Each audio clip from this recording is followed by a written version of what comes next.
Hello and welcome to Sophy Ridge on Sunday. Well, it's been one of the most testing weeks of Boris Johnson's premiership, with 41% of Conservative MPs voting to say they have no confidence in his leadership. Last week we had the policy response, but now it feels like the real red meat is coming. A row with Brussels over Brexit, with legislation to change the Northern Ireland Protocol coming tomorrow. A row with the unions over strikes, with threats to change the law to allow agency workers to cover striking staff. And a row in the courts over immigration, as the government battles to fly asylum seekers to Rwanda. The Prime Minister really is in fight mode. Well, on the show this morning, we will have the Northern Ireland Secretary, Brandon Lewis, for the government.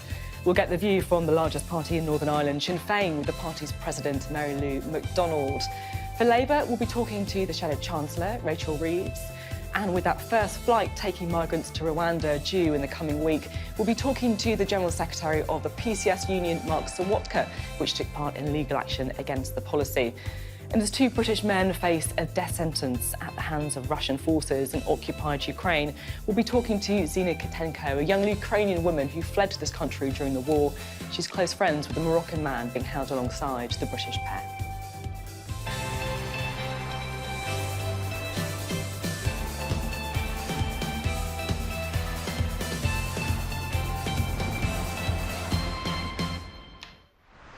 Hello, we can start this morning with Northern Ireland, and news that's likely to dominate the start of the week, because the government will tell us tomorrow what it plans to do about the protocol. That's likely to involve legislation to change or scrap parts of the Brexit agreement with the EU that's created a trade border in the Irish Sea. Well, the Stormont Assembly remains gridlocked, with unionists demanding changes before they'll take part. We can talk now to the Northern Ireland Secretary, Brandon Lewis. Thank you very much for being with us.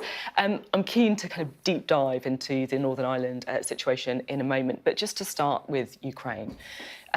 Two British men sentenced to death, we're told, after being falsely accused of being mercenaries in Ukraine. It's alongside a Moroccan national as well. We're talking to a friend of his later on the programme. What is the government doing to try and help these men? Well, I mean, it's as the Foreign Secretary said, it's effectively a kind of sham trial, really. And I think it backs up what we've all seen is this abhorrent process that Putin has followed in terms of an unwarranted attack on Ukraine and the general way that Putin's regime is acting. It's pretty despicable, actually. We're working with the Ukrainians. These are with people who are serving in the Ukrainian armed forces. They're protected, therefore, under the Geneva Convention. And I know the Foreign Secretary is in close contact with her counterparts in Ukraine to do everything we can to support the individuals and support and work with Ukraine to get the right outcome to this disgraceful situation. But it sums up pretty much the abhorrent way that Putin and his regime have acted over the last few months. You know, as you say, it's a show trial. They've been falsely accused of being mercenaries. Is there anything we can actually do? Well, as I say, it's difficult to go into the details of any particular case, and obviously particularly without consent of the individuals. But the Foreign Secretary, the Prime Minister, I know, are fully engaged on this, working with the Ukrainians because they were serving Ukrainian armed forces, and therefore they are protected by the Geneva Convention, something that all governments around the world have respected for decades now. And it's something that Russia should respect as well. But as we've seen, as I say, we've seen Putin act in a pretty abhorrent and illegal way consistently over the last few months. So we've got to keep that pressure on and do everything we can to support not just these families, but actually everybody who's fighting for democracy, actually, in Ukraine. I guess that's the issue, though, isn't it? You said that Putin is prepared to act illegally. Given that, you know, is there something we can do or not? Well, we've got to keep the pressure on. We've got to work through this in the proper way, and that's working with our partners in Ukraine, because, as I say, they were serving officers in the Ukrainian armed forces. We will be continuing to do that. I know the Foreign Secretary, as I say, is in close contact with her counterparts there to do everything we can, as I say, to support not just those individuals, but actually the wider people of Ukraine in the battle that they're dealing with Putin's invasion. We're seeing some pretty worrying reports coming out of the fighting currently happening in Ukraine, in the Donbass. You know, reports that they're running out of ammunition, heavy losses, of course, a difficult phase of the war. Do you think the tide is starting to turn against Ukraine? Well, look, but one of the things we've seen is Ukraine has consistently been able to hold up its defence and to actually put pressure on Russia and slow Russia's advance, and actually in some cases at times push Russia back a little bit. We're doing our bit to help. Obviously, we're leading that international coalition and putting the support in there. Again, you know, to the great credit of the Defence Secretary and the Prime Minister, they were leading the way from the very beginning, getting support into Ukraine. In Northern Ireland, we're doing our bit in that the NLAWs and Star Street, which is now coming into Ukraine, are developed and produced in Belfast. And I've been very proud to be able to go and visit and see the team there. And people in Northern Ireland are very proud of what Belfast is doing. We've got to keep up that support for the people in Ukraine. So more weapons, do you think? Well, we're continuing to send those defensive lethal weapons support into Ukraine. And I think there is an element of just that general support that the Western world, and we in the UK particularly leading on that, can give Ukraine, gives them the confidence that the world is behind them, that they are in the right to defend a sovereign democracy, and we've got to stand by that. OK. Now, you, of course, are publishing legislation tomorrow on the Northern Ireland Protocol. This, of course, is part of the Brexit deal that this government negotiated. Is it going to contain notwithstanding clauses? Now, these clauses, of course, would effectively override parts of the withdrawal agreement. Well, I'm not going to go into the specifics of something before we publish it to Parliament, but you are right, we're going to be publishing legislation tomorrow. I would just say, of course, notwithstanding clauses have a particular legal meaning that give clarity to courts if they come to interpret things down the line. But as I say, what we're looking to do is fix the problems we're seeing with the protocol. It's around how the protocol has been implemented, the lack of flexibility we've seen from the EU over the last year and a half of trying to negotiate with them, where they've not really moved at all. And in fact, at the moment, what the EU are proposing would send us backwards from where we are today. That isn't sustainable, and every political party in Northern Ireland wants to see changes to the protocol. We want to fix it so it works for the people in Northern Ireland and respects all aspects of the Belfast Good Friday Agreement, which at the moment isn't happening. So, on the notwithstanding clauses, you say that they provide clarity to the courts, effectively by overriding or changing parts of the original agreement. What we're going to set out tomorrow is a piece of legislation that will rectify the issues that are there in the protocol. We've always said there has to be an agreement between us and the EU. We've got to respect the single market. The question is, will it contain these notwithstanding clauses? As I said, I'm not going to detail something before we publish it to Parliament. That's the right thing to do. We'll publish to Parliament the bill tomorrow. What the bill will do is restore all aspects of the Belfast Good Friday Agreement. There's three strands to that. To be fair, a year ago, a court in Northern Ireland, the High Court, found that the protocol does abide by the Good Friday Agreement. So I'm not really sure that the argument... Look, let's be quite specific. I'm sorry, that's wrong. What the court found a year ago is that it doesn't override certain aspects of the Belfast Good Friday Agreement in one part. What isn't correct, though, is the Belfast Good Friday Agreement has three strands, both North-South, which at the moment is under pressure and isn't working. The North-South Ministerial Councils do not happen at the moment. That is not functioning.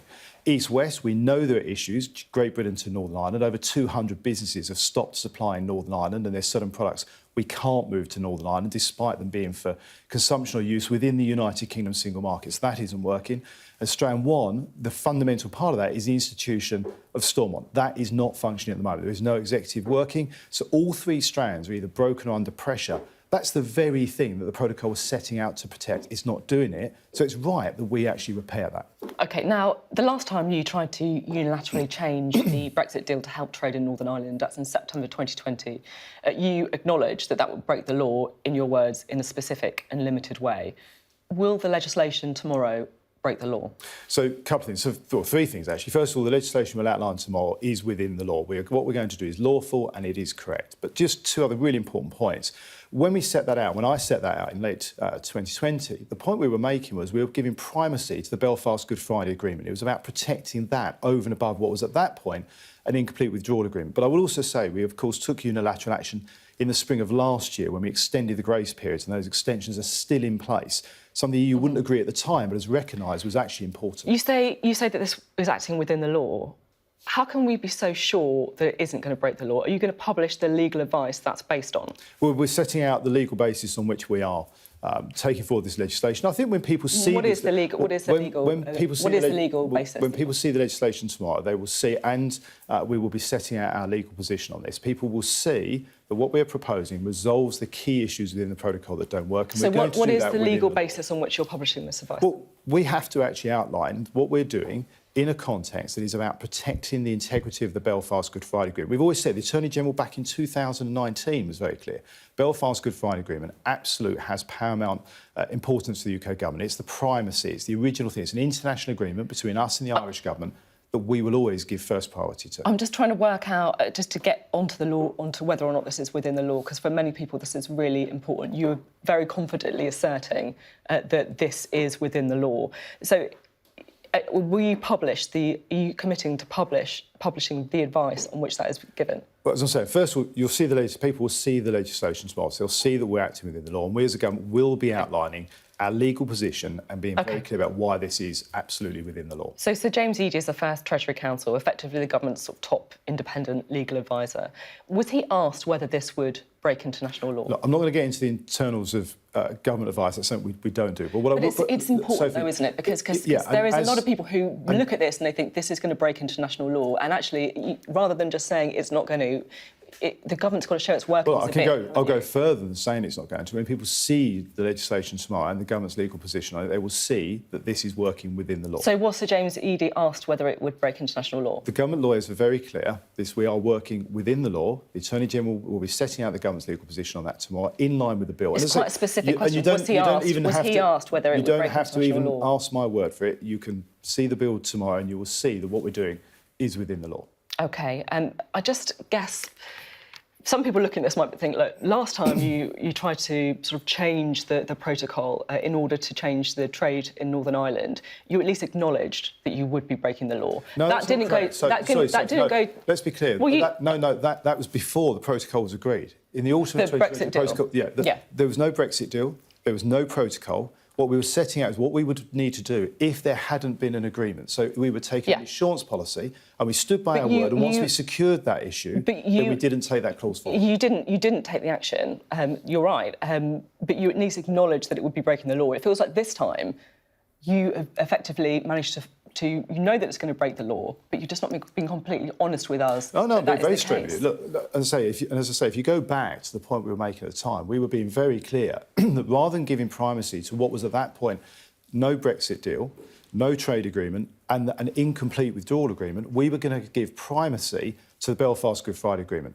What we are doing now is fixing the issues within the protocol. We accept, we've always been clear, there needs to be a treaty agreement, a protocol between us and the EU. We need to respect the single market, protect North-South trade as well as East-West and Strand 1, the institution as Stormont, and giving primacy to the Belfast Good Friday Agreement. We are going to set out legislation tomorrow that will do that within the law. In 2024, under the Brexit deal, politicians in Northern Ireland will get to vote on whether or not to keep the protocol. It's effectively their kind of exit clause, and it's Northern Ireland politicians who get to make that decision. Is there anything in the bill tomorrow that could override that? No, in 2024, there is a consent mechanism and a vote for the politicians in Northern Ireland. And one of the things I think gets missed sometimes in this debate is all the political parties in Northern Ireland at the moment are clear the protocol in its current stage doesn't work. Yeah, I want to come back on that a little bit because it's much more complicated than that. Oh, yeah, no, absolutely. That does feel, a slight brushing over. People often talk about this as one political party, and that's not actually fair. All the party leaders have been very clear, both with me and publicly, there need to be changes to the protocol. You would accept that 54 of the 90 newly elected MLAs think that the protocol effectively should keep going, that they disagree with the idea that it should be scrapped or be changed. You can also point to the majority of, from the parties that are designated, obviously there's a larger proportion of those are unionist MLAs, and all the unionist parties are very clear that they want the protocol scrapped altogether. What we're going to do is, as I say, set out tomorrow how we can restore the institutions of Northern Ireland by fixing the problems that are there with the protocol. Should you not ask, if the principle of consent is so important, the exit clause you say won't be overruled, should you not ask the politicians in Northern Ireland to get their approval, if you like, for any unilateral changes that you're willing to make, when you know that actually, the majority of people who've been newly elected, 54 of the 90, don't want to see it scrapped? Well, look, there's also the last wide poll on this that was done in Northern Ireland a few months ago now, actually, set out 78% of the population in Northern Ireland felt the protocol wasn't working and needed to be fixed. So we as UK government have a responsibility to resolve this issue for all people in Northern Ireland, businesses and the whole community of Northern Ireland, which we're going to do. Obviously, we're in continual contact with all of the political parties. I talk to all the party leaders regularly, and we do as a government. The DUP given you an assurance that if this legislations go through, that they will rejoin power sharing? No, that's a matter for the DUP. I would expect to see the DUP, when they see us resolving the issues of the protocol, following what they said was their position, which is as they see the protocol issues being resolved, that they would restore the institutions. But you haven't had that assurance. But no, that's a matter for the DUP. I hope to see them go back. They should be going back, I have to say. I would have liked to have seen them being nominated as Speaker and a Deputy First Minister already. How long would you allow Northern Ireland to go without an assembly before calling another election? Well, there's a set piece of legislation now which gave stability. That came out of the New Decade New Approach Agreement. We passed that earlier this year. That means that the Assembly has 24 weeks for the parties to work together to find a programme of government that they can support. And I've written to all the parties to encourage them to come together to at the very least be doing that work around a programme of government. After 24 weeks, then we have to take a view about whether there is a further election. Now, let's talk about immigration, shall we? You want to send asylum seekers to Rwanda. The government won a battle in the High Court last week. Do you expect that flight to take off on Tuesday? Yes, yes, we do. I think it's very good that we won that court case. That's one stage of the process. And I think underlying this is actually a policy and a programme that huge credit to the Home Secretary and the Prime Minister for taking this forward, because it's one that makes it very clear to these abhorrent people who run these modern slavery schemes and these treacherous runs across the channel that this business model will not work. Although, and it must be broken. If you're talking about that, it could be said that this is actually an incentive to bring children with you over the seas, isn't it? Because then you won't get sent to Rwanda. Well, no, it's a very clear message to and this is part of a wider package. You're absolutely right. There is no silver bullet to deal with the issues around illegal immigration. These are criminals who will always be looking at what is the next thing. But it is right, we're clear to them that we're going to break that business model, and what they're doing will not work. Like, putting aside the kind of government line, are you personally comfortable with this policy? Yes, I am actually, and I think it is right that we're very clear to people. There are a number of legal routes through which people can come to this country, and that's important for two reasons. One is we've got to make sure that when people come here, we can give them the proper support to be part of our society. But people who are coming illegally, we've got to make sure that these vile gangs know that that will not work and it's not the right way to do it. Prince Charles has privately described the policy as appalling. Private comments, but they have, of course, appeared in the newspapers. Are you comfortable with the future king openly talking about government policy in this way? Well, they're not just private comments, they're rumoured private comments. And I think I don't think it's appropriate to comment on what somebody says they might have heard without any context of it. The reality is this is a policy that is going to deliver to ensure that modern slavery and these people smugglers know that their criminal methods will be broken down. And saying to people around the world, if you are a refugee, if you're an asylum seeker, if you're a legal migrant coming to this country, we want to give you the support to properly help you be part of the UK economy, part of the UK way of life, which is what you want, and that's right. But we've got to do that in a proper, legal, managed way. And people who are encouraging you to travel illegally are wrong, and we're going to break their business model. We're facing a summer of strikes. The Sunday Telegraph reporting that the government could bring in agency staff in order to break the strikes. Grant Shapps says you're looking at changing the law to allow employers to effectively use agency staff to break strikes, to cover for striking workers. Is that true?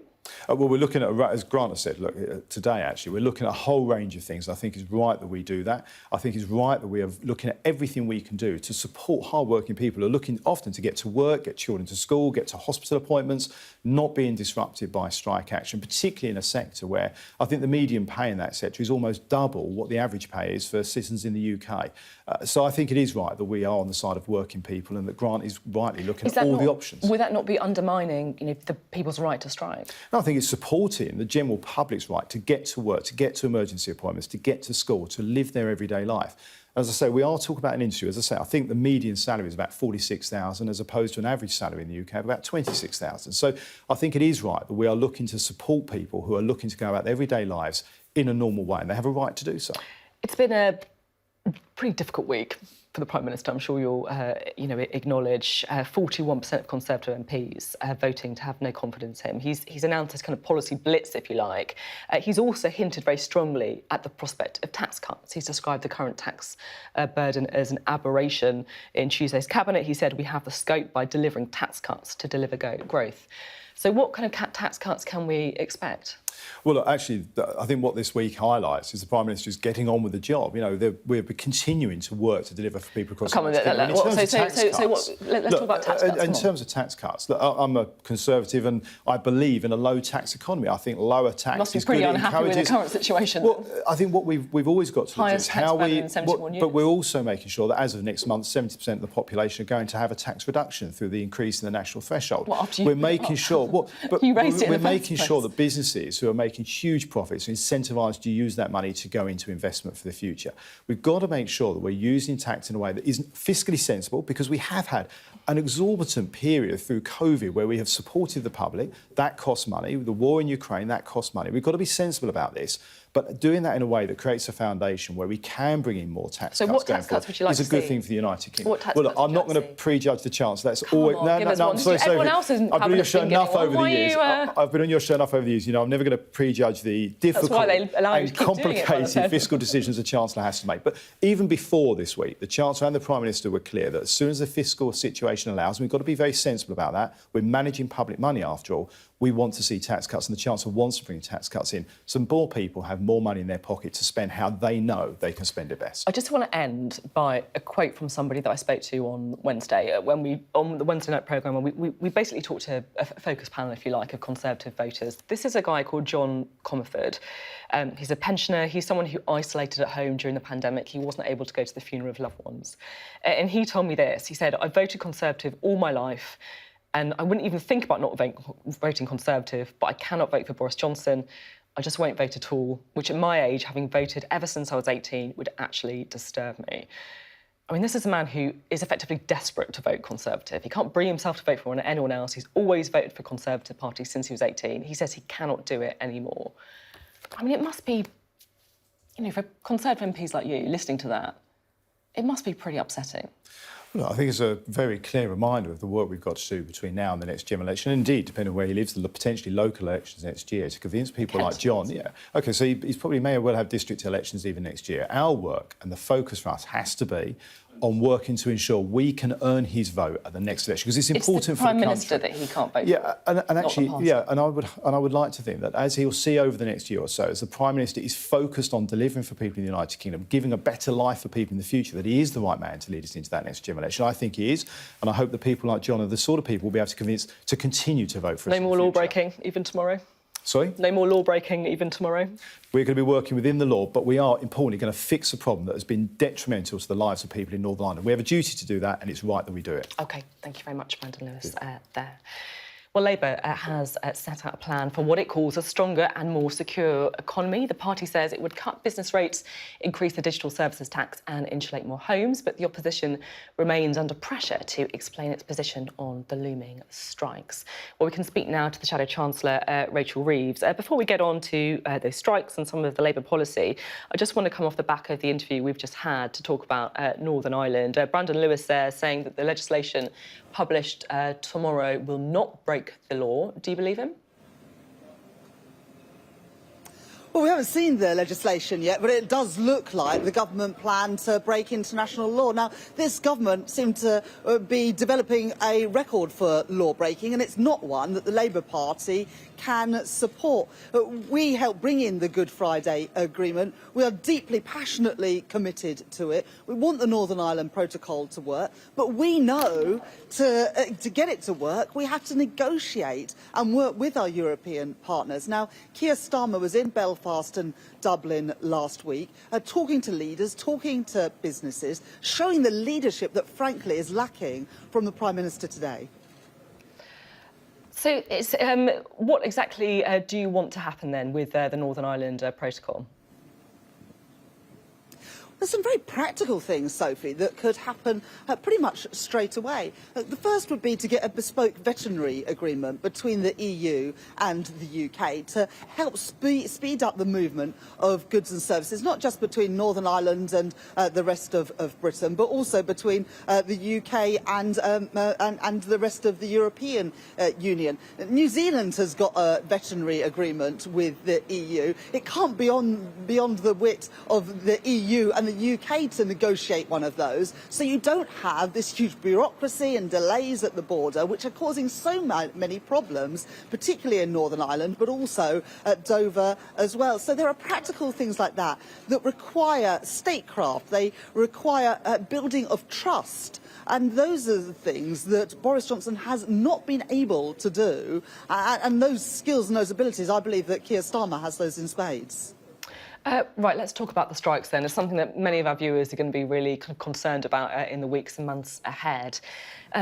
According to the Sunday Telegraph today, the government's reportedly ready to remove a legal restriction that was introduced under Tony Blair that would prevent employers hiring agency workers to cover striking staff. Would you back the use of agency workers? It just doesn't doesn't make any sense. You know, the way to resolve this is to get people round the table, but the idea that you can replace a skilled trained signaller with an agency worker, would you feel safe going on a train knowing that it was an agency worker rather than a properly skilled and trained signaller? I know that I wouldn't. So instead of this fanning the flames and increasing tensions, the government need to act like firefighters rather than arsonists and try and get some resolution to this, because the people that will pay the price if these strikes go ahead are ordinary working people who want to go out to work, people who need to get to doctor's appointments and to have operations in hospitals, businesses who, after everything they've gone through, need their workers in the office. But also people who work in the train industry will lose pay if they're not going to work. So nobody wants these strikes to happen. The government, though, are not an observer in all of this. They're an actor, and they need to be getting people around the table and resolving these disputes instead of fanning the flames of the fire. This week, your Shadow Health Secretary, Wes Streeting, said, put it this way, if I was a member of the RMT and my job was at risk like this, then I would be voting to go on strike. Would you be voting to go on strike? Well, they've already had those votes, those decisions made, but it's not too late to avert the strikes. And you know, I'm not a train driver. I'm sorry, Rachel Reeves. I'm sorry, Rachel Reeves. I'm going to have to come in on that because that really wasn't a straight answer at all. Would you be voting to go on strike if you were an RMT worker?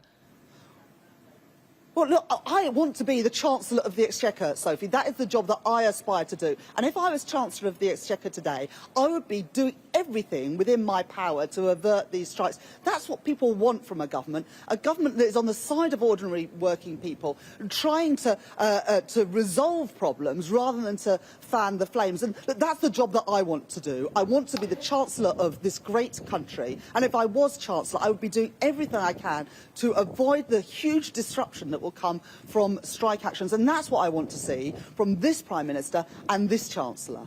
I spoke to the RMT General Secretary Mick Lynch on the show a little while ago, and he said, I've seen no response from the Labour front bench that says we support the workers in their struggles. If we just get this bland Democratic Party sitting in the centre of politics, taking their instructions off the Daily Mail, not getting behind workers' struggles, you have to ask yourself, why do they actually call themselves the Labour Party? Do you think he has got a point that you're being a bit bland? Well, the Labour Party are the party of working people. The clue is in the name, and I'm incredibly proud of the relationship between the Labour Party and our trade unions. And like the rail unions, we don't want to see agency workers coming in who are not qualified to do jobs that are putting public safety at risk. But look, we also want to do everything we can to avert these strikes. And I know that the people who work in the train industry don't want these strikes to happen either. They want a government that's on their side, that tries to resolve these disputes.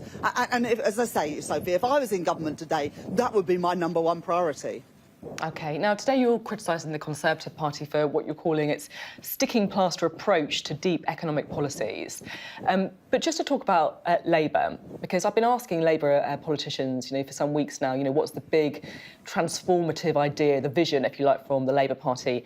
Annalise Dodd says it's to buy, make and sell more in the country. Pat McFadden told me it's about 200,000 children living in areas with no outstanding schools. Lisa Nandy said good, clean jobs. Keir Starmer talked about a windfall tax to reduce energy bills. I just can't help thinking, it's the reason that everyone seems to give a different answer to this question, because there isn't a single big transformative policy from the Labour Party. I mean, the great thing about those answers, Sophie, is it shows that the Labour Party is buzzing with ideas. And indeed, Labour is winning the battle of ideas in politics today. You see that with the U-turn from the government on the windfall tax. And I remember speaking on your programme back in January when I first started calling for a windfall tax. And government ministers said, oh, we can't do that because the energy companies are struggling and it would stop investment. And 5 months later, the government bowed to the inevitable, introduced that windfall tax. And, if the Tories Tories have run out of ideas, and they clearly have, then we've got plenty more of them. As Annalisa has said, our plans to buy, make and sell more in Britain. As Lisa says, our plans to ensure that every part of the country has jobs that pay a decent wage, where the government matches the ambition that people have for their families and their communities. So Labour Party are buzzing with ideas. Under Keir's leadership, we are winning the votes of people who turned away from Labour at the last couple of elections, and we'll continue to set out more of those ideas, as I am doing today on Labour's plans for a stronger and more secure economy, because as well as that windfall tax, which is much needed to tackle the cost of living crisis right now, we do need more than a sticking plaster approach. We need to be boosting our energy security, our supply chain security, security for businesses, because only by doing those things will we boost the economic security of families and family finances right across the country. Now, I know you are obviously a Keir Starmer loyalist, but ever since, of course, he said that he would resign if Durham police found against him, there's been lots of leadership speculation. It feels like every time that Wes Streeting or Lisa Nandy open their mouths, people see it as a leadership pitch. And I was just thinking before this interview, I'm not sure if anyone's actually asked you the question. Would you fancy a run at the leadership at some point, if the opportunity were to arise? But there's not the opportunity is not there. You know, Keir is the leader of the Labour Party, Not a denial, and he though, has is it? said It's not a quite denial. rightly that if he is fined.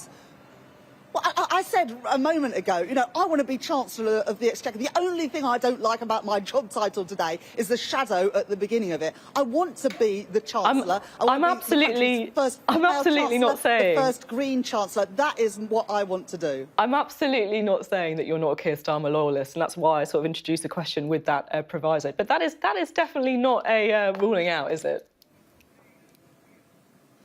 But there's nothing to see here. You know, there's no leadership contest. But the point about Keir saying that he would resign if he was fined was to show the contrast, really, between Keir Starmer, a man of honesty, integrity, of decency, who wants to restore those values of trust and decency to politics and public life, compared to a rule-breaking Prime Minister who has no respect for the ministerial code, for the conduct of politics. And that's why I'm so proud to stand here as a member of Keir Starmer's shadow cabinet, and why I'm so desperate to get rid of this Prime Minister with the bluster and the failure to rise to the challenges of the country, and at the same time is lying and cheating that is so discrediting this government and our country. OK, Rachel Reeves, thank you very much indeed. Rachel Reeves, there, Shadow Chancellor. Thank you. Well, we can turn back to Northern Ireland now, as we expect the government to tell us what it wants to change about the protocol that has created this trade border in the Irish Sea. Sinn Fein recently made history by winning the most votes and seats in the election, but it's been unable to take its place in the Assembly as the DUP refuses to take part until the protocol is reformed or scrapped. Well, we can go live to Dublin now. We can speak to the Sinn Féin President Mary Lou McDonald. Now, as we just heard from Brandon Lewis, the UK government's going to be publishing legislation tomorrow that we believe could override parts or change parts of the protocol in Northern Ireland. You told my colleague Beth Rigby that the blizzard of paper is problematic. So do you have sympathy with the view that the Northern Ireland protocol does need to be changed? No, I do not, and I have even less sympathy with a Tory government that brags now for such a long time that it intends to breach international law. We're just about, I think, 40 days out now from that election in the north, and we don't have institutions of government. It's utterly disgraceful that we are in this place. And bear in mind, a significant majority of people returned to the Assembly in the north of Ireland support the protocol. The protocol is working. The protocol is the mechanism that gives the north uniquely unfettered access to the European market. And that is why we see in the north of Ireland, in contrast with Britain, with the exception of the City of London, the economy is strong, the economy is growing. And what the Tory government is proposing to do in breaching international law is to create huge damage to the northern economy, to the Irish economy, They propose to breach international law, and they are on an agenda of undermining, attacking and damaging the Good Friday Agreement. You say there a couple of things to unpick there. You say that the Tory government, the UK government, is going to breach international law. Now, Brandon Lewis told me on the programme, he assured me several times that the changes would not break international law. What evidence do you have that it will? Well, can I say to you that Brandon Lewis is talking through his hat and not for the first time? Brandon Lewis should know, the Tory government should know, that where there are issues to be resolved with the protocol, issues of smoothing out its application, there are mechanisms through which that can happen. There is a willing ear, there is a willingness to engage by the European Commission, but the British government has refused to engage, has not been constructive, has sought a destructive path, and is now proposing to introduce legislation that will undoubtedly breach international law. And by the way, against the expressed democratic wishes of people in the north of Ireland who went to the polls and who made their democratic decision and have returned a majority of members that support the protocol. All of the business organisations across the north of Ireland will tell you that yes, there are issues that need to be resolved. Get that done by way of negotiation. But they will also tell you that the protocol is necessary, that the protocol is working, that the protocol can work better, because all of them, be very, very clear, know that jobs, prosperity and healthy economic growth rely on access to the European market. Nobody wants to jeopardise and forego that, and it's astonishing that the British government brags consistently that they will change, as they put it, or ditch elements of the protocol, breach international law, bring themselves into a collision with Europe at a time when we have war in Europe, cause untold economic damage to the north of Ireland. And why? Why? Well, because there is an internal leadership problem within the Tory party. It is disgraceful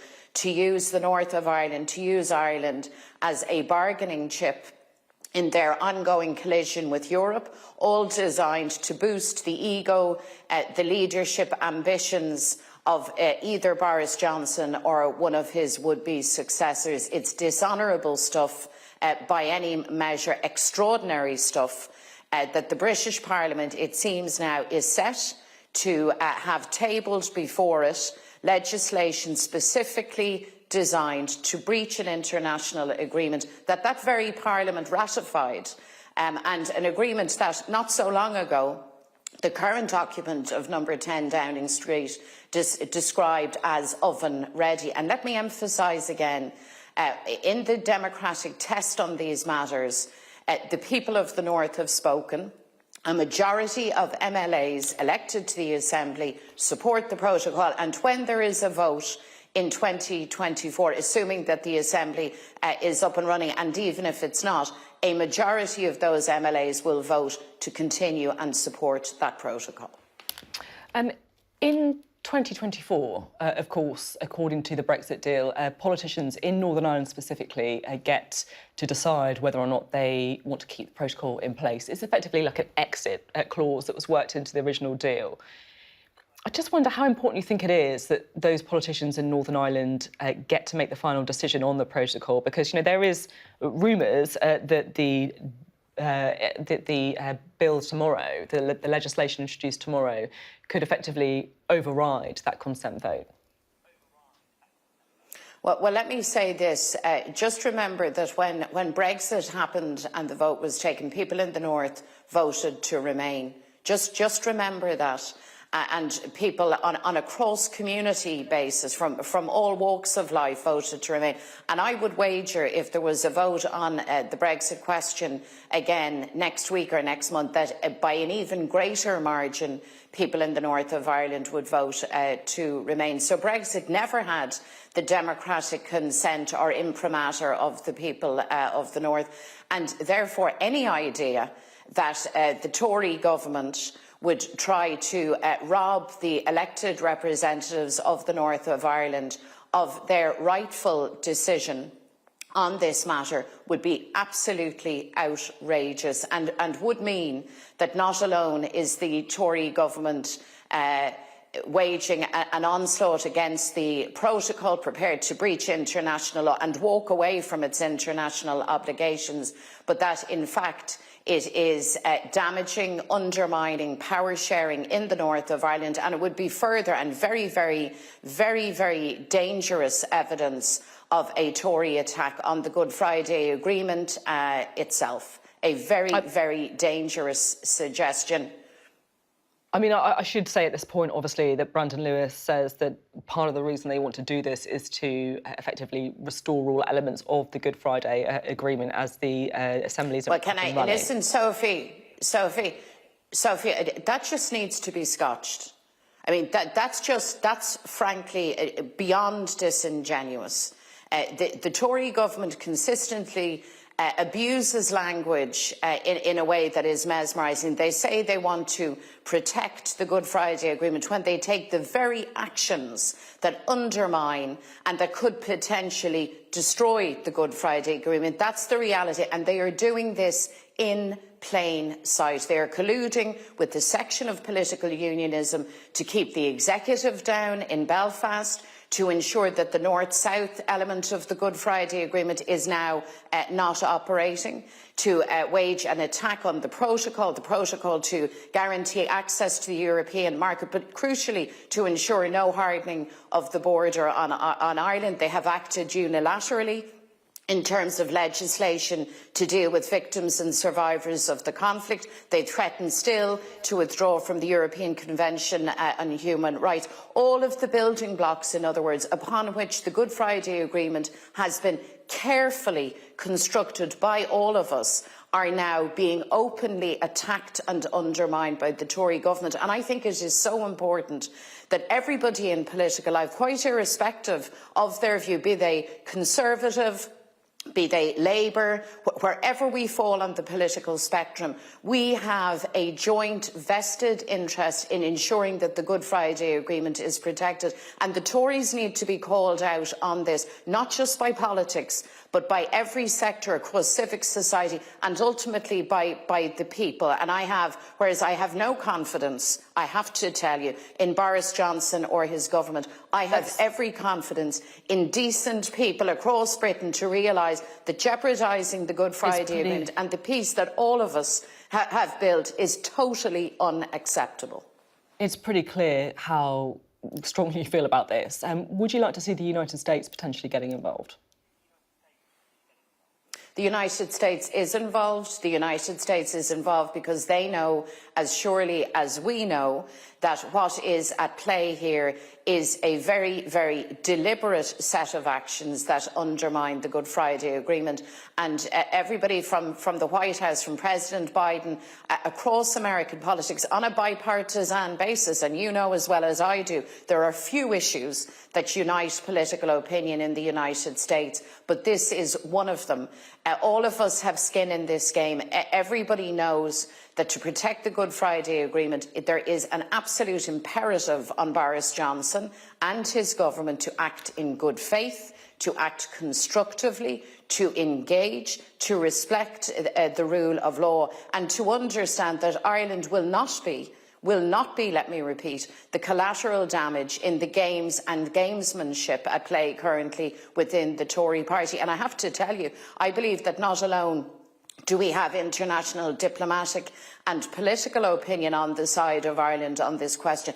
I think any person with an ounce of common sense and an ounce of decency, and the people of Britain have that in abundance, know that all of us have to get on with our lives. We're living through a cost of living crisis. It's going to get really hard in the autumn and the winter. All of us know that we need a level of stability, maturity and competence. And all of us know that our relationships with each other are fundamentally rooted in the Good Friday Agreement and the protection of that.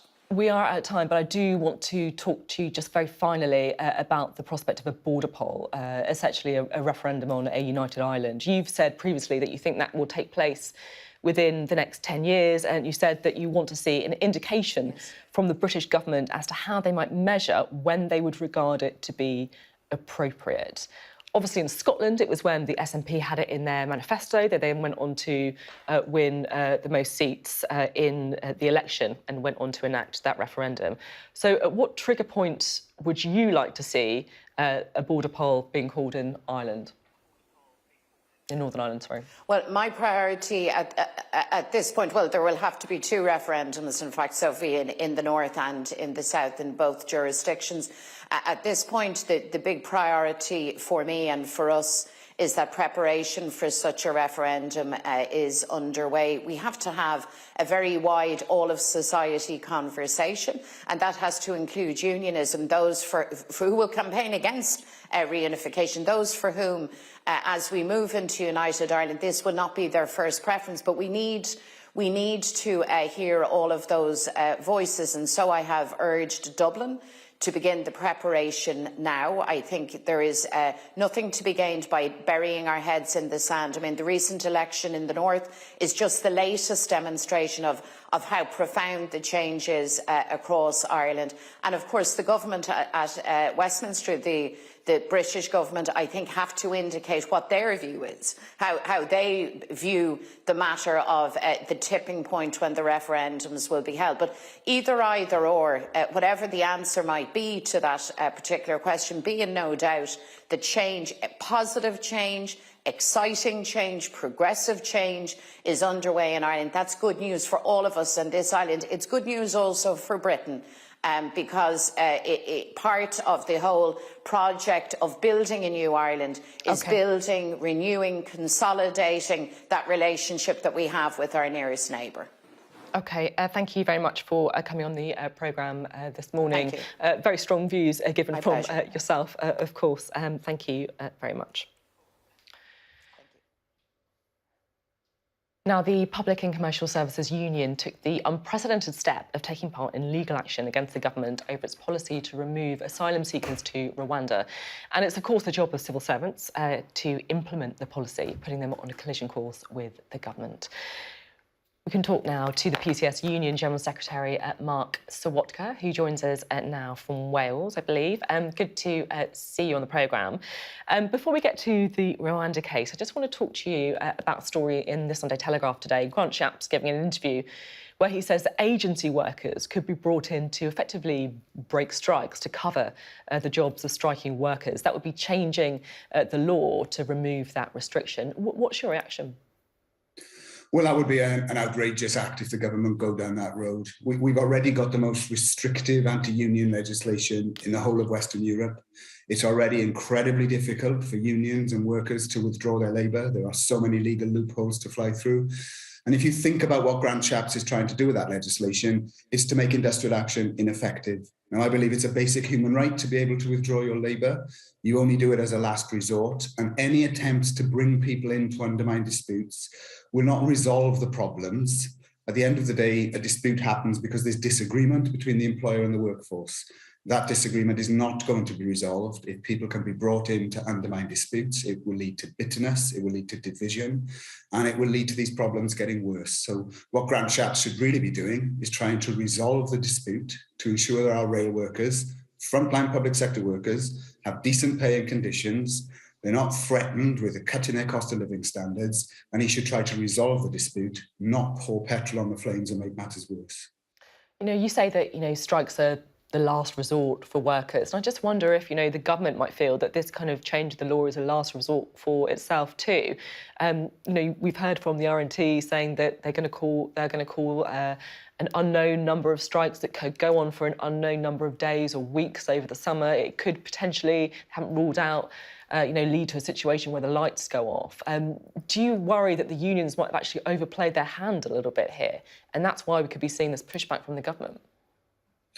No, I think my own view is probably the unions have underplayed their hand now over far too many years.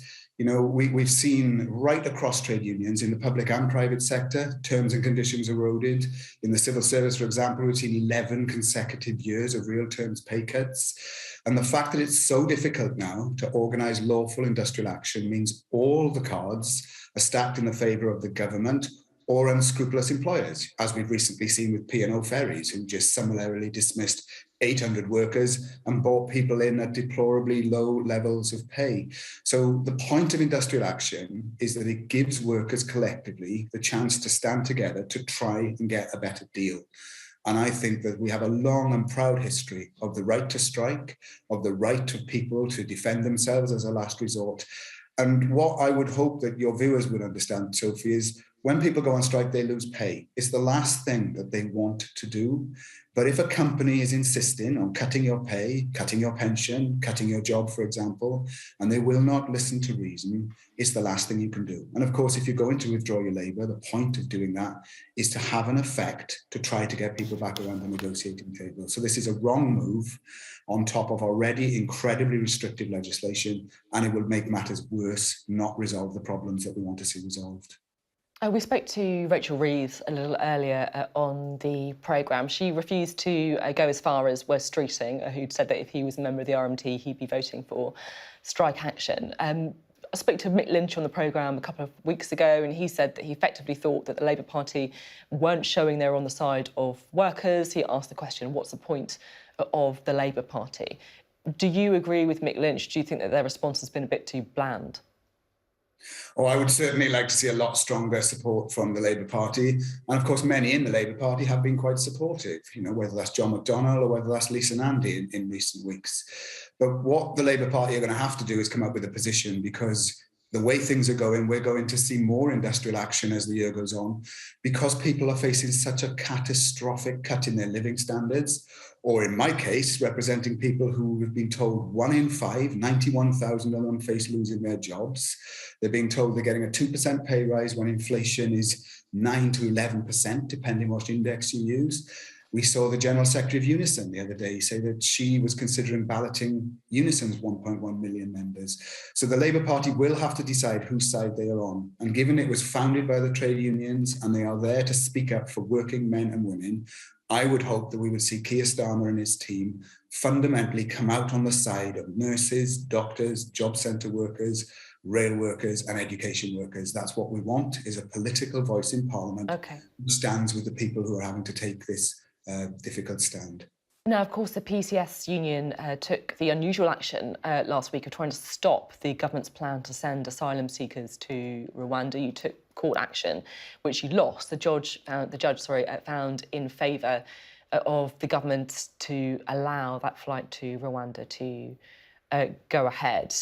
Are you going to be appealing the decision, and do you think that, or do you now accept that this flight is going to go ahead on Tuesday? No, we're appealing the decision. We're in the High Court tomorrow appealing the decision.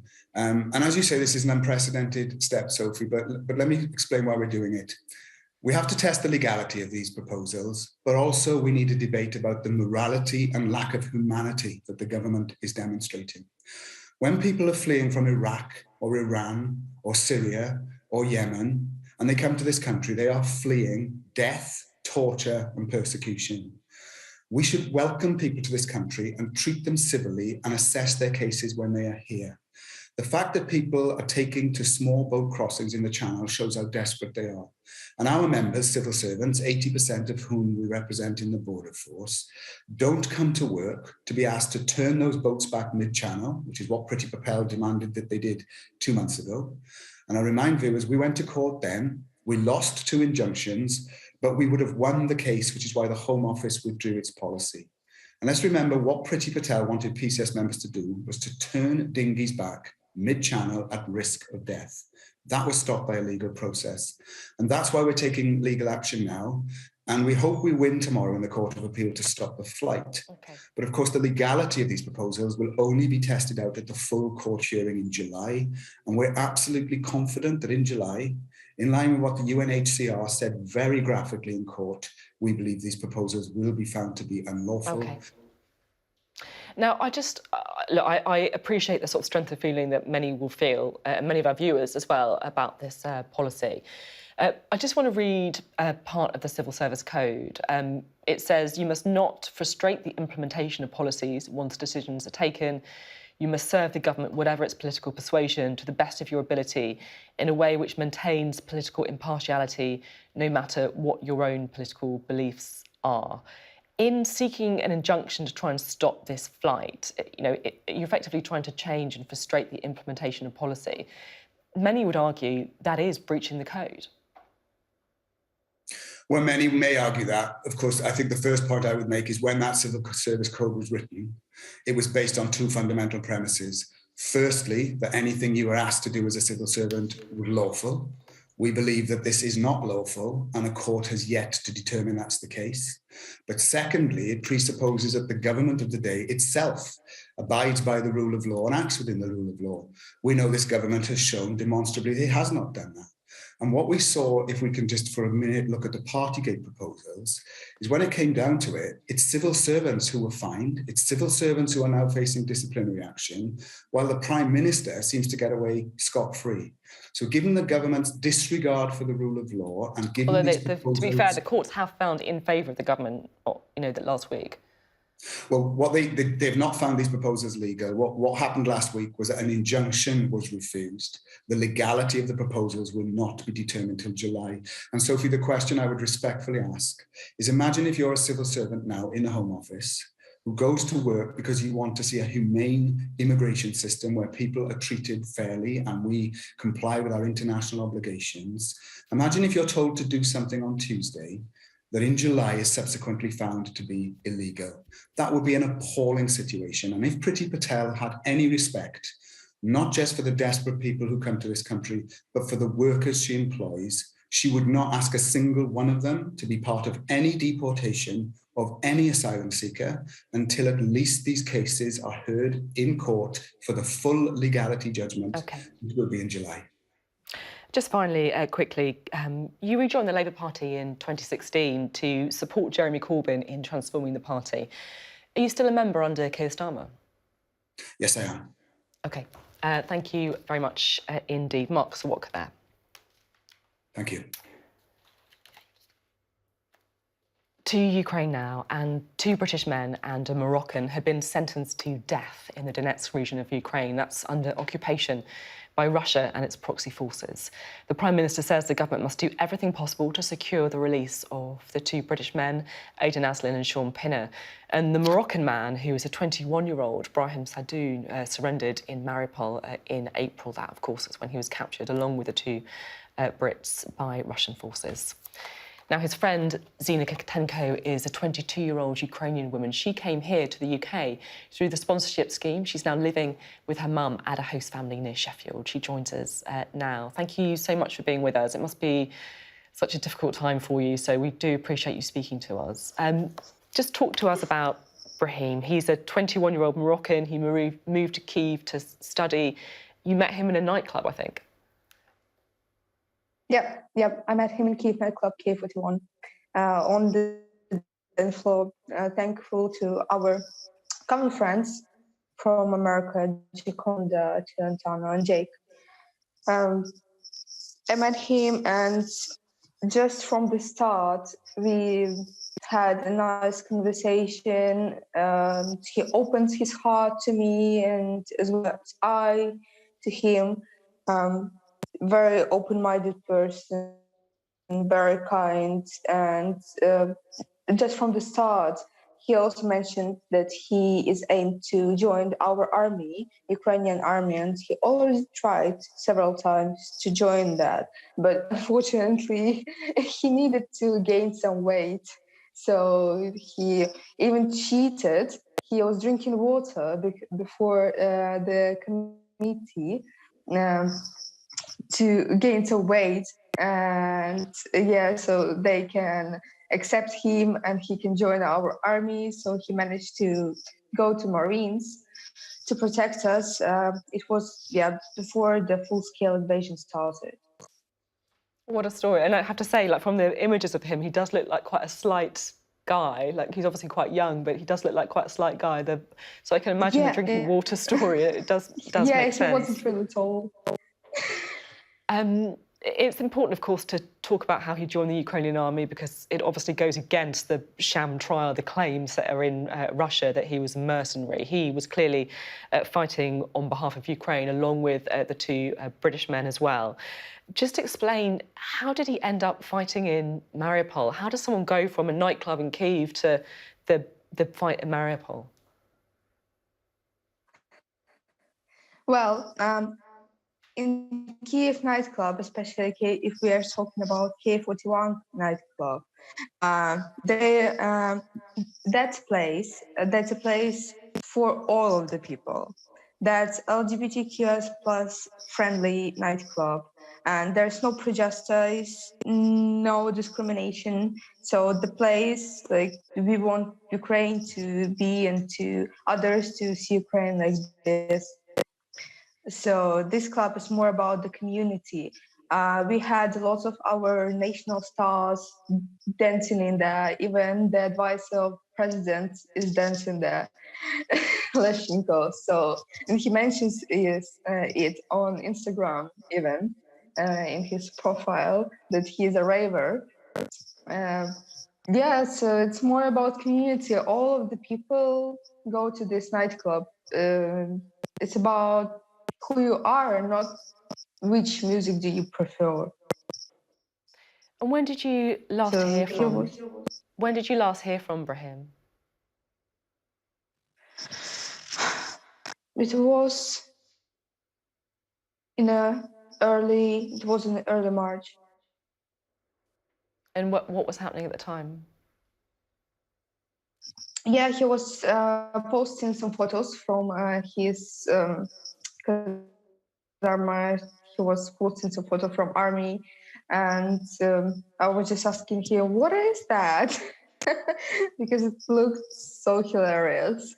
So he was explaining me how he was living in there, and yeah, he usually say everything is all right, everything is okay, do not worry about me, and that's what he continues to say right now. If you manage to see the last video of Brahim, he recorded for his mother and father, for his family, and even now he's assuring his mom, don't worry about me, and he's looking at the camera and he's smiling. That's the person who he is, exactly his portrait.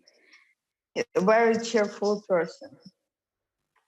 It's quite moving thinking of, the 21-year-old, who's got this death sentence, trying to reassure his mum that, everything will be okay. And I'm sure how concerned you and his family must be.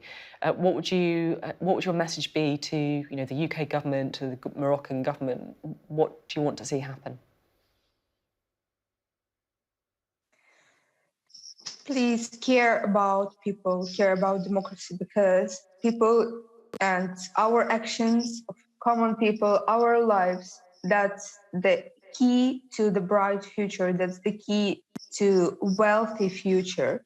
Because when the government only think about money or some profits, that's not the way people should treat it, not the way. Because people are the voice, people are the face of the government. So now the face of the government is sitting in the prison, in uneligible court. So please save your face. I just want to talk about you for a minute as well. You're obviously a young woman, and you're from Ukraine, from Kyiv. You're now in Sheffield. Your life has obviously been completely upended, and I'm sure, like every Ukrainian, you have your own trauma and your own stories. Tell us a bit about your story. How did you escape from Ukraine? Have you left anyone behind? How are you? I feel terrible. I cry a lot. I've never cried so much. Sometimes I feel like Ariana Grande was singing, no more tears left to cry. I escaped Kyiv after after a week when the full-scale invasion started. I didn't believe that it would last for long, but unfortunately, that's our reality. It lasts for long. I do not really think it will end in another half a year maybe. So yeah, I'm staying in Great Britain for now. But escaping from Kyiv, I left half of my huge family in Ukraine, in Nikopol city, Kharkiv, because my family is not only about my relatives, it's also about my close friends, all the people I was surrounded in there, all of our community, all of the brightest minds, young brightest minds of Ukraine. They left there, and my uncle, with along with his child, 11-year-old, my cousin, they're now in Zaporizhia region, and they can hear shelling. Their house is shaking, and my heart tears apart from hearing that. Honestly, all of our hearts go out to you as well, and your loved ones who are still in Ukraine, of course. Thank you so much for coming on the programme and telling Brahim's story. I feel like you've really painted a picture of the man that he is, so we appreciate that. Thank you.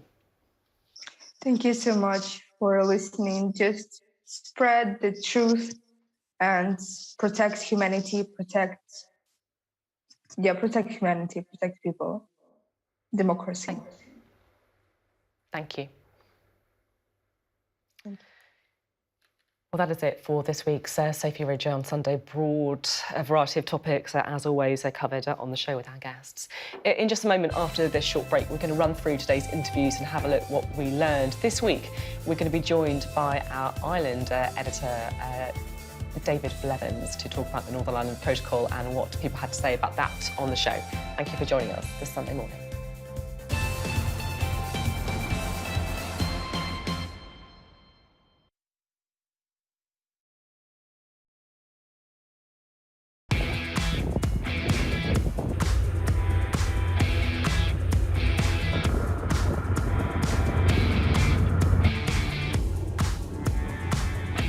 Con eso ya podemos ir evaluando entonces cómo el cambio climático va a afectar estos ecosistemas y eso cómo afecta prácticamente toda la cadena. O sea, si afectamos a los productores primarios, que son las microalgas, vamos a ver afectado obviamente todo el resto de los organismos.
Hello and welcome to Sophy Ridge The Take, where we take a moment and reflect on what we've heard over the last hour. Busy show, topics range from the war in Ukraine and the government plans to send some asylum seekers to Rwanda.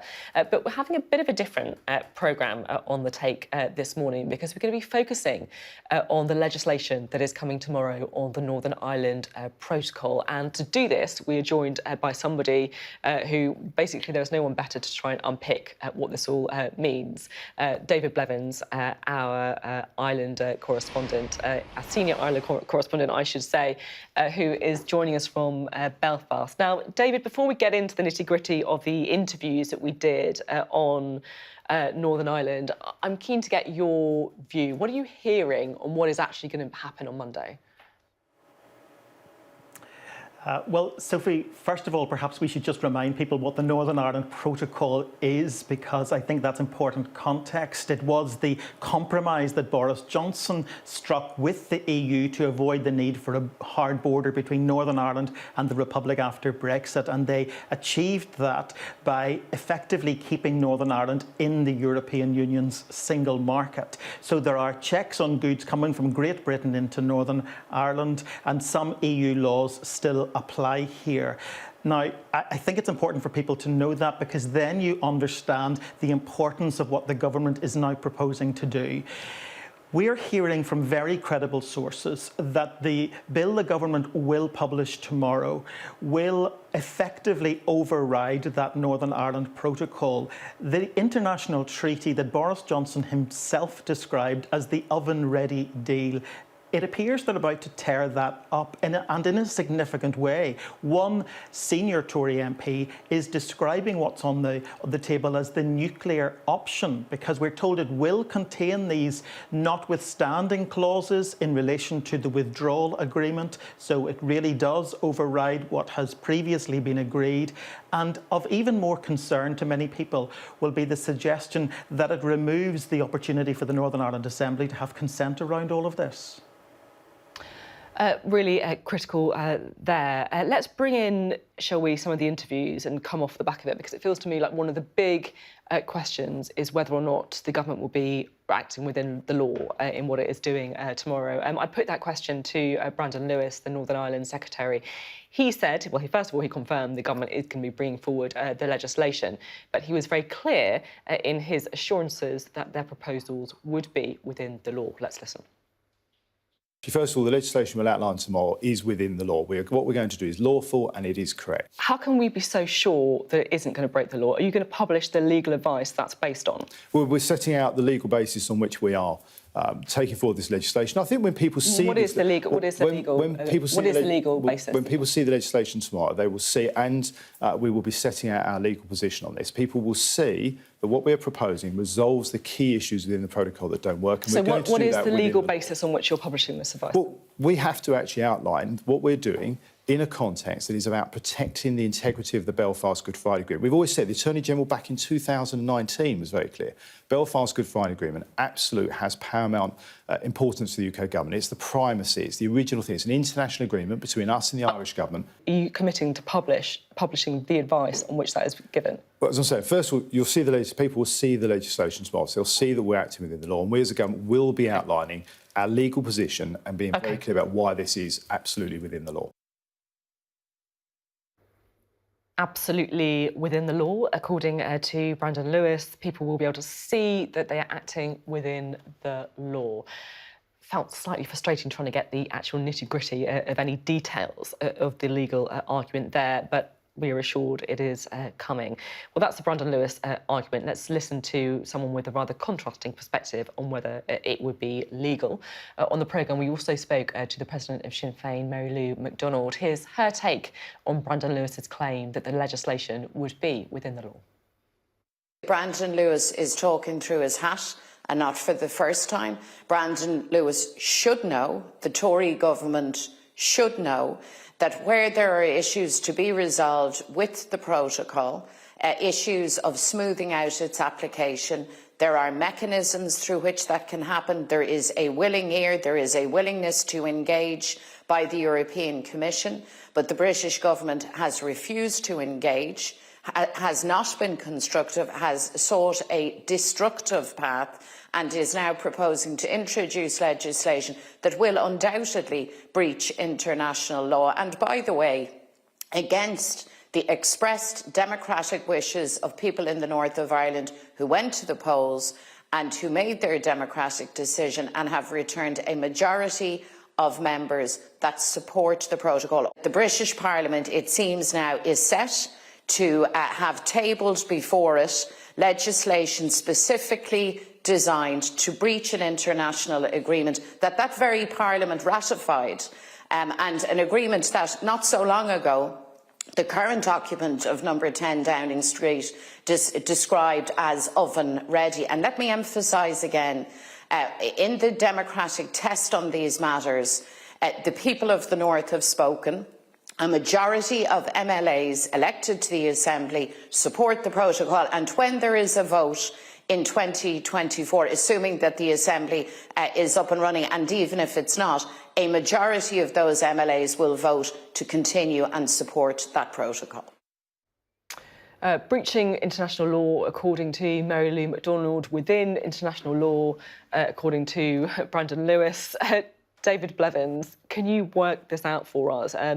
Where do we stand on whether this action would be legal?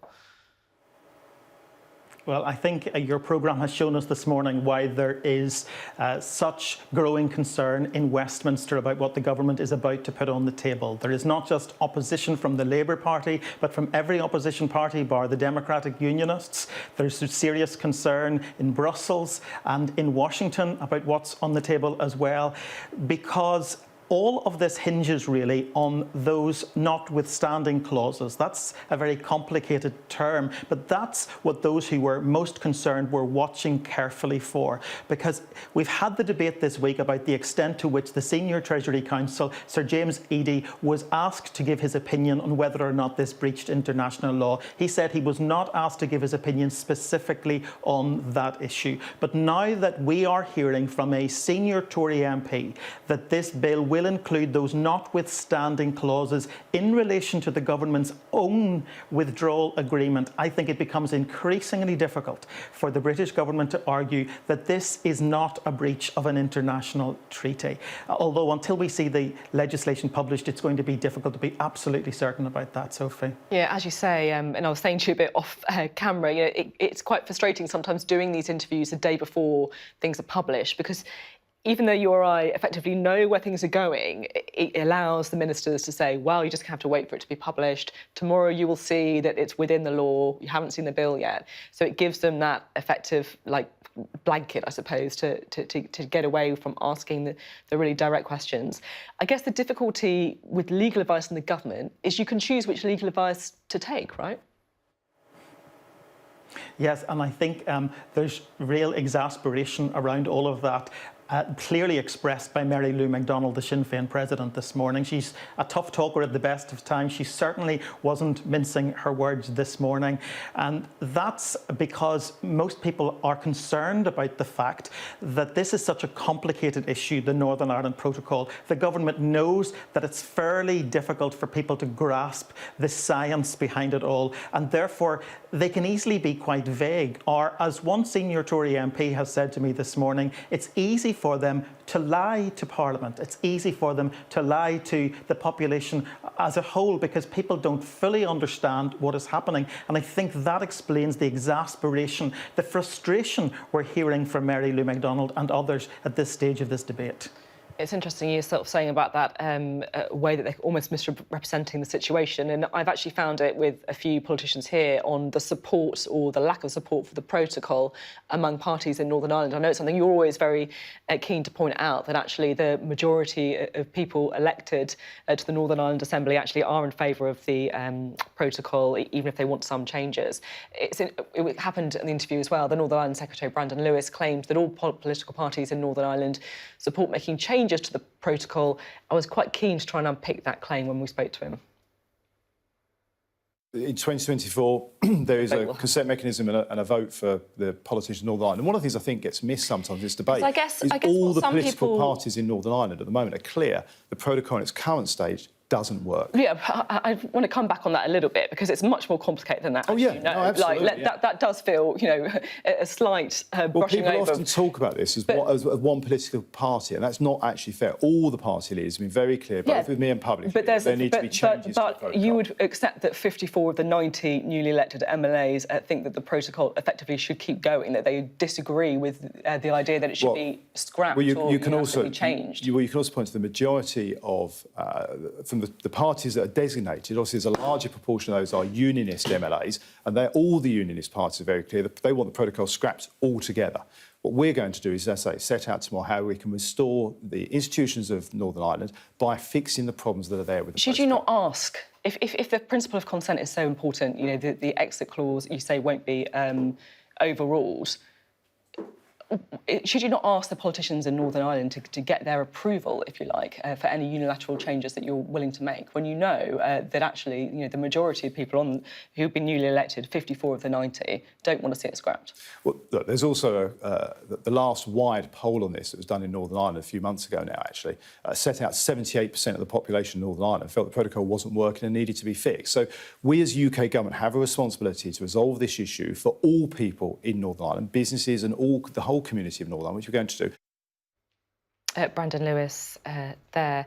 We're also, of course, hearing from Sinn Féin leader Mary McDonald on the programme this morning. It's quite interesting to always contrast the two because they're so far apart. I think it does really show the difficulty and the fragility, I guess, of the situation that we're talking about. She said that the government's plans could risk power sharing in Northern Ireland and even the Good Friday Agreement. It was pretty strong language from Mary McDonald. Just remember that when Brexit happened and the vote was taken, people in the north voted to remain. Just remember that. And people on a cross-community basis from all walks of life voted to remain.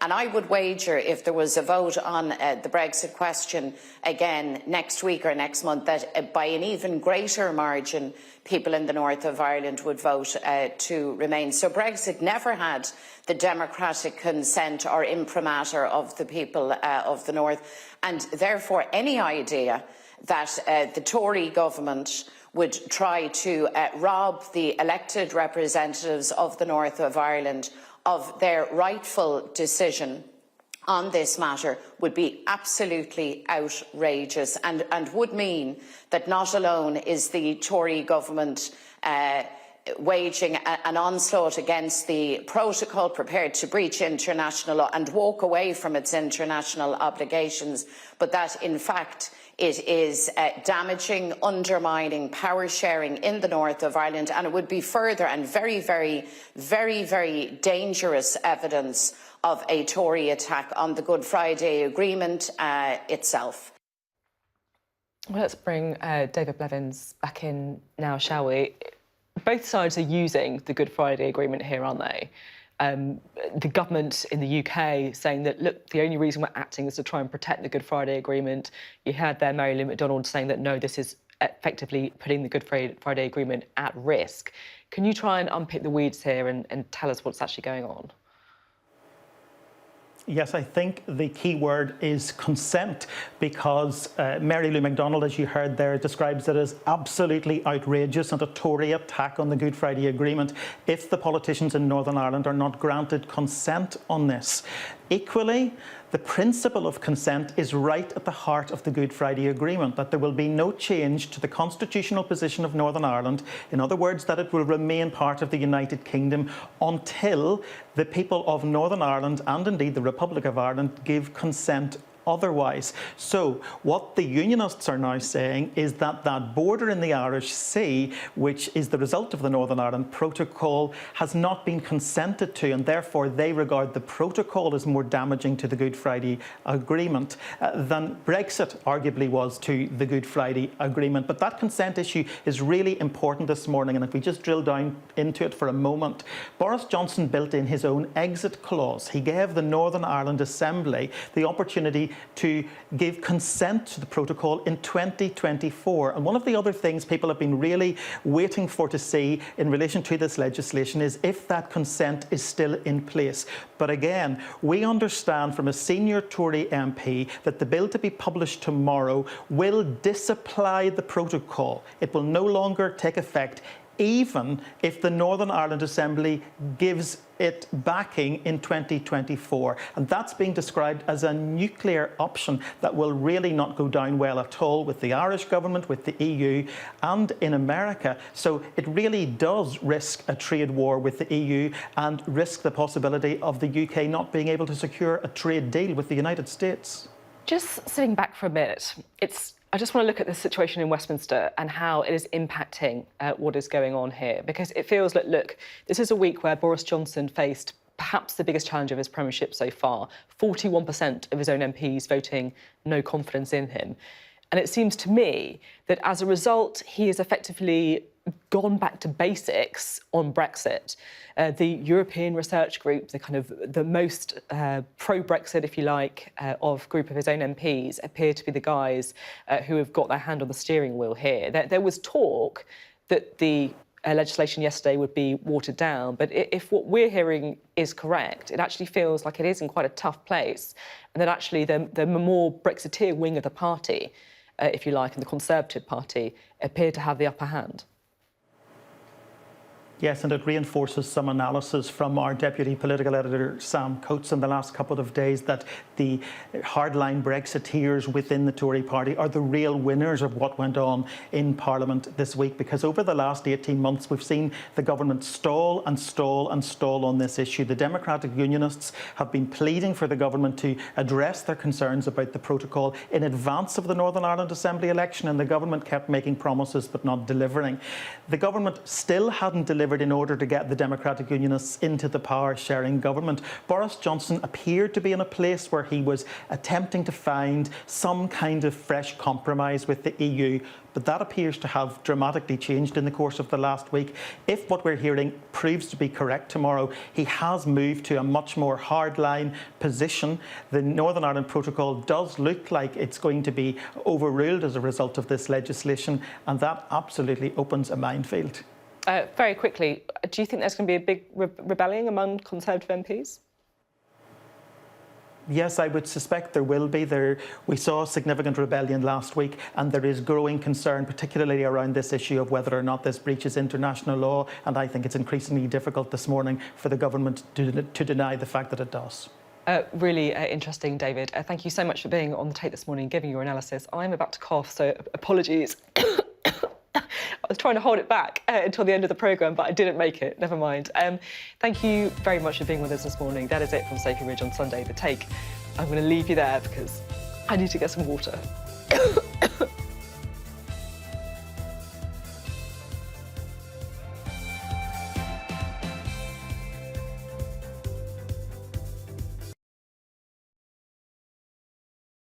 I'm Yvan Bourgnon, I'm a sailor. I spent half time of my life on the sea.